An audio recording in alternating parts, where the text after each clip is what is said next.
Hello. তো ready হয়ে তো বসে আছি, কলেজে বাস আসছিলই না, তো অনেকক্ষণ অপেক্ষা করার পর কলেজে বাস এলো। তারপর আমরা চলে এলাম উইন্টার কার্নিভালে। আজকে হচ্ছে ডিসেম্বরের 21 তারিখ, আর আজ হচ্ছে প্রথম দিন আমাদের উইন্টার কার্নিভালে। এই জায়গাটা হচ্ছে সাঁইথিয়ার দইকোটায় অবস্থিত, আর এটা হচ্ছে আমাদের কলেজের ক্যাম্প। তো চলো পুরোটা ঘুরে দেখাই তোমাদেরকে। আর আজকে অনেক অনেক অনেক মজা করব, ঘুরবো ফিরবো খাবো। তো চলো তোমরা দেখতে থাকো।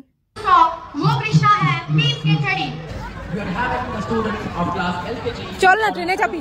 তো যত সন্ধে বাড়ছে ভিড় কিন্তু ততই বাড়ছে। তারপর আমরা কিছু ছবি টবি ভিডিও বানালাম, তারপর কিছু খেয়েও নিলাম। খাওয়া দাওয়া করার পর ঠান্ডায় কাঁপতে কাঁপতে অনুষ্ঠান দেখলাম। Good evening everyone. A very warm welcome to all of you gathered here for the much anticipated Winter Carnival celebration.